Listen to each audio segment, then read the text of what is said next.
Venezuela se ha convertido en el amigo feo de los países hispanoparlantes.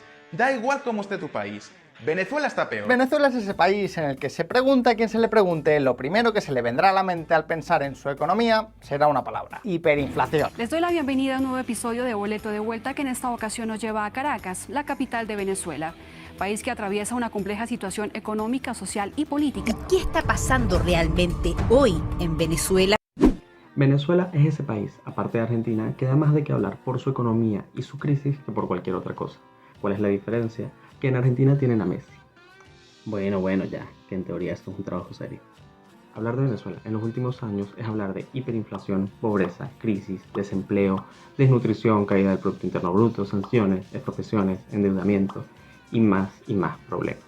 Y es que las políticas económicas que se han llevado a cabo desde los gobiernos de Hugo Rafael Chávez Frías y Nicolás Maduro no han sido, digamos, las más acertadas. Claro que esto no siempre fue así.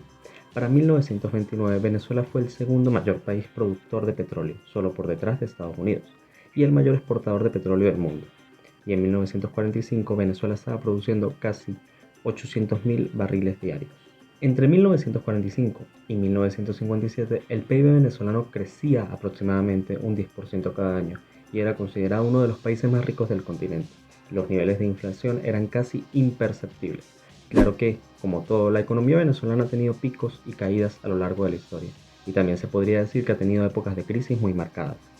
En este documental en específico nos vamos a enfocar en los periodos comprendidos desde 1999 hasta el año 2021 y en el funcionamiento del Estado venezolano a nivel económico durante este periodo de tiempo, en búsqueda de redistribuir las riquezas de la nación.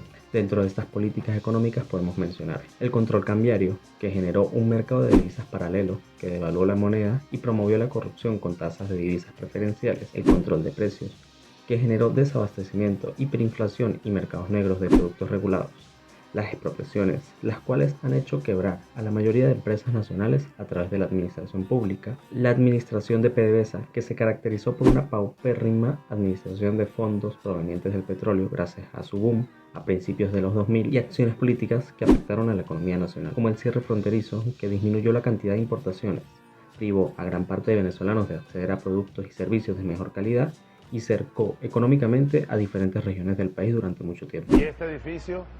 Es un edificio que tiene comercio privado de joyería. Expropiese. De acuerdo. Y aquel edificio allá en la esquina, expropiese. Este edificio aquí, ¿cuál es? También es un edificio que tiene locales comerciales de propiedad privada. Expropiese. El modelo económico de Venezuela durante estos periodos de gobierno ha creado un panorama que ha hecho que el país vaya constantemente en contra de las promesas económicas de los mismos.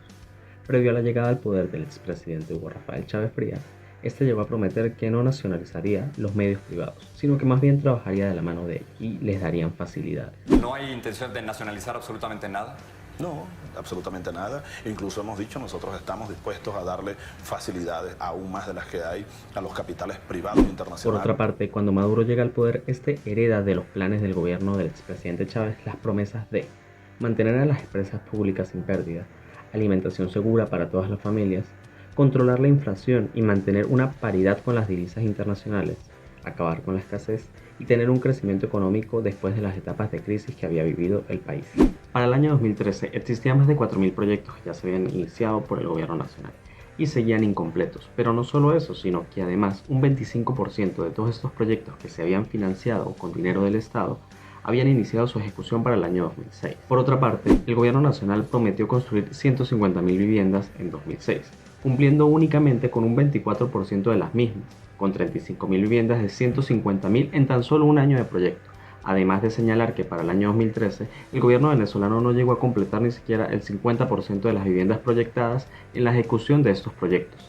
Más del 70% de todas las empresas nacionales, gran parte de ellas expropiadas previamente durante estos gobiernos, obtuvieron pérdidas durante el primer periodo de gobierno de Nicolás Maduro. Dentro de la población venezolana, la malnutrición habría pasado de presentarse en 2,6 millones de personas en el año 2013 a presentarse en 6,8 millones de personas en el año 2018. Asimismo, según datos oficiales del Banco Central de Venezuela, para el año 2019 la inflación habría cerrado en más de 9.500%, aunque algunos medidores la situaban en 19.000. Y es que, con todo esto, está de más decir que las políticas económicas y la eficiencia de este modelo económico fracasó rotundamente. En este punto ustedes deben estarse preguntando lo mismo que yo. ¿Existe una solución viable a la crisis de Venezuela?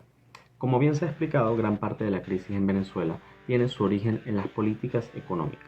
Una solución viable a la crisis es un verdadero cambio en el modelo económico del país, dejando de lado todo lo que se ha intentado hacer hasta los momentos. Se debe crear un ambiente de libertad económica, privatizar la totalidad de las empresas públicas, por consiguiente disminuir el gasto público, disminuir los impuestos y la carga tributaria y aperturar la economía, de modo que se genere un ambiente de competitividad y donde la inversión privada, tanto nacional como internacional, tenga la suficiente confianza y los suficientes incentivos como para poder invertir en el país. Bajo esta idea se puede crear un ecosistema donde los venezolanos sean dueños de su trabajo, donde sean productivos y donde ellos mismos fortalecerán su economía. El libre comercio indudablemente beneficia a todos los ciudadanos, salvo a aquellos que se ven privilegiados por protecciones arancelarias o por protecciones regulatorias de los estados afectados.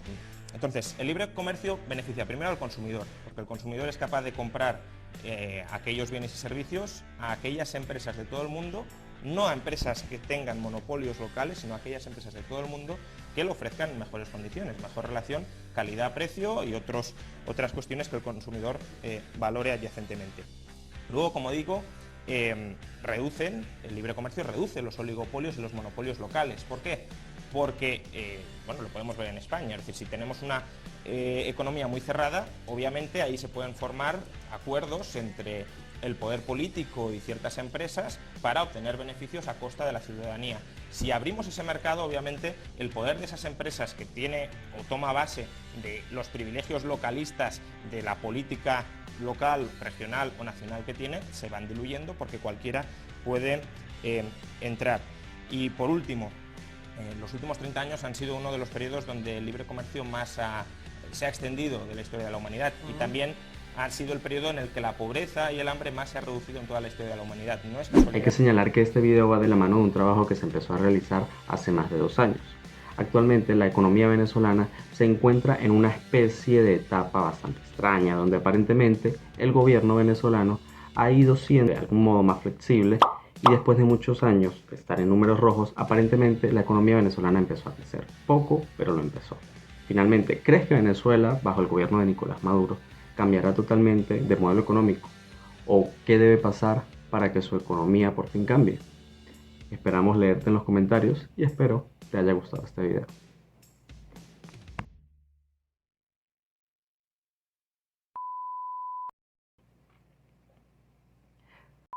Dejando de lado que todo... bueno, no importa, esa parte la cortamos. Aquí cortamos esta parte.